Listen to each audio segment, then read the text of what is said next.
तो गाइज मैं हूं अंकित और आप दिख रहे हैं रेसलिंग फैंस नेटवर्क। सबसे पहले गाइज हम लोग अपनी बातों को शुरू करेंगे फिन बैलर से। तो क्या फिन बैलर इस साल के money in the bank briefcase को जीत सकते हैं? कई सारे ऐसे नेम्स हैं जो कि टॉप पे चल रहे हैं जिनके चांसेस हैं मनी इन द बैंक जीतने के। एक तो जे उसो हैं प्लस सेमी जेन भी है। अगर सेमी जेन हार जाते हैं क्लैश ऑफ द कैसल में अपनी टाइटल तो उनके भी चांसेस अच्छे खासे बढ़ जाएंगे। और एक नेम इनमें से फिन बैलर का भी है। क्या फिन बैलर जीत सकते हैं money in the bank briefcase? अब देखो भाई, कुछ ही टाइम बचा है जब आपको जजमेंट डे का फाइनल ब्रेकअप देखने को मिलेगा। कई सारे टीजेस हमें जजमेंट डे के ब्रेकअप के देखने को ऑलरेडी मिल चुके हैं। एक बार बीच में हमने देखा था कि Finn Balor and JD McDonagh पे काफी भड़के हुए दिख रहे थे डायमंड प्रिस्ट, तो वो भी एक ईस्टर एग था। अबे लिव मॉर्गन वाली जो स्टोरी लाइन है वो भी कहीं ना कहीं जजमेंट डे को तोड़ने के लिए ही है। And most likely Finn Balor and Liv Morgan के बीच में कुछ चल रहा है। ये लोग भाई दोनों मिलके डोमिनिक को फंसा के जजमेंट डे तोड़ेंगे एंड लिव मॉर्गन के साथ या तो फिन बैलर जाएंगे नहीं तो अपने रास्ते चले जाएंगे। यानी कि जजमेंट डे का ब्रेकअप बस अब कुछ दिनों दूर है या फिर कह सकते हो कुछ हफ्ते दूर है, लेकिन बहुत जल्दी होगा। मनी इन द बैंक आते आते प्रोबेबली हो सकता है। एंड अगर नहीं भी होता है तो भी चांसेस हैं कि फिन बैलर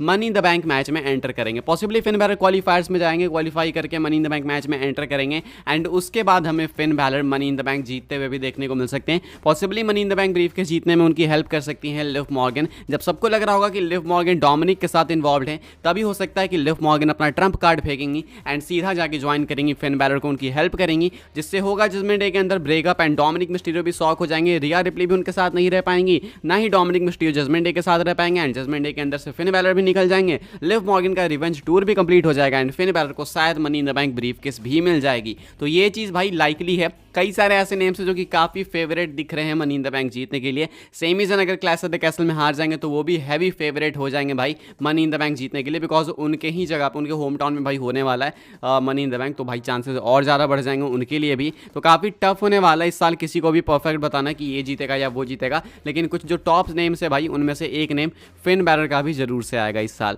आगे बढ़ते हैं गैस, बात करते हैं अगली स्टोरी के बारे में जो कि क्लैश ऑफ द कैसल के स्टेज को लेके। Clash of the castle stage update मैं आपको बता देता हूँ। स्टेज को लेके क्या अपडेट है? तो भाई मेरे पास स्टेज को लेके कोई फोटो कोई वीडियो नहीं है, लेकिन स्टेज से आप लोग क्या एक्सपेक्ट कर सकते हो ये मैं आपको जरूर से बता सकता हूँ। स्टेज से भाई बिल्कुल कुछ भी एक्सपेक्ट मत करना, जीरो एक्सपेक्टेशंस रखना। एंट्रेंस पे तो आप वैसे भी आप नहीं कुछ एक्सपेक्ट करते होगे, एंट्रेंस में तो कुछ करते ही नहीं है भाई, एक सिंपल स्क्रीन लगा देते हैं, अंडरग्राउंड एंट्रेंस होती है एंड सीधा वहाँ से एंट्री ले लेते हैं। तो एंट्रेंस से तो भाई कुछ एक्सपेक्ट करना ही बेकार है। क्लैश ऑफ द कैसल 2022 में कुछ खास नहीं करा इन्होंने, तो 2024 में तो क्या ही करेंगे। लेकिन 2022 में एक चीज़ ये थी भाई कि क्लैश ऑफ द कैसल में रिंग के ऊपर भाई हमें एक जायंट ट्रॉन देखने को मिला था जो कि कैसल थीम पे था एंड बहुत ब्यूटीफुल लग रहा था। वो मेन अट्रैक्शन था वहाँ का एंड काफ़ी अच्छा लग रहा था। लेकिन क्या इस साल ये चीज़ भी हमें नहीं देखने को मिलेगी? मोस्ट लाइकली नहीं, इसके चांसेस काफ़ी कम है, बिकॉज भाई कल के डेट में कल तक यहाँ पे हमें देखने को मिला है एक कॉन्सर्ट। कहाँ पे? ओवो हाइड्रो एरेना में, जहाँ से क्लैश ऑफ द कैसल होने वाला है। कल तक कॉन्सर्ट हुआ यहाँ पे, यानी कि WWE ने अभी तक कुछ भी यहाँ पे नहीं बनाया है। And clash of the castle कितना दूर है?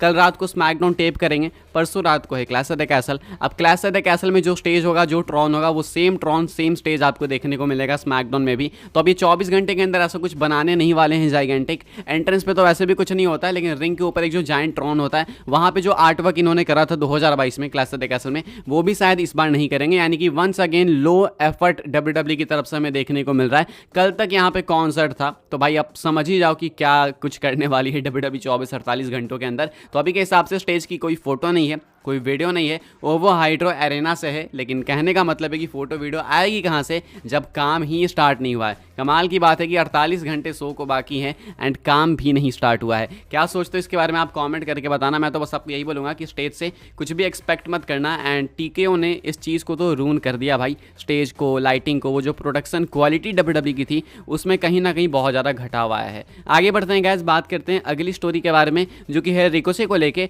रिकोसे WWE लीव कर रहे हैं नहीं कर रहे हैं पता नहीं भाई, बहुत सारी कॉम्प्लिकेटेड अपडेट्स है, लेकिन विल ऑस्प्रे चाहते हैं कि रिकोसे लीव करे WWE। एंड विल ऑस्प्रे ने पहले इसके ऊपर कमेंट भी करा था, मैंने आपको बताया भी था, अगर आप चैनल पे एक्टिव हो तो आपको मालूम होगा। अभी विल ऑस्प्रे वापस से टीज करते हैं रिकोसे को लेके एंड इनको सही में लगता है कि रिकोसे आने वाले हैं AEW के अंदर, नहीं तो इनसे compete करने के लिए। क्या करते हैं विल ऑस्प्रे? तो भाई 2-3 घंटे पहले एक इंस्टाग्राम स्टोरी लगाता, आप लोग देख सकते होगे, एंड ये किसी दुकान या फिर पता नहीं किस चीज़ के पास से होटल वगैरह से गुजर रहे थे, कैफे वगैरह से। यहाँ पे भाई एक पिलर रहता है एंड पिलर पे लिखा रहता है रिकोसे, RICOCHET, रिकोसे यहाँ पे लिखा हुआ था। यहाँ पे ठिठकते हैं थोड़ा सा, वेलोस्प्रे जाते हैं पिलर के सामने, उसको देखते हैं एंड उसके बाद वहाँ से निकल जाते हैं। अब यहाँ पे इन्होंने ये चीज़ इंस्टा स्टोरी पे पोस्ट करी तो आप समझ सकते हो क्या है इसका मतलब। साथ में इन्होंने टैग भी करा रिकोसे को, आप देख सकते हो टैग है यहाँ पे किंग रिकोसे, तो ये रिकोसे की ऑफिशियल आईडी भी यहाँ पे मेंशन। अब अभी के हिसाब से विलोस्प्रे सब कुछ ओपन कर रहे हैं, सब कुछ बिल्कुल खुलेआम दिखा रहे हैं एंड लगता है कि शायद रिकोसे लीव कर तो रहे हैं। टोनी खान से जब पूछा गया कि क्या आप लोग रिकोसे को साइन करने वाले हो,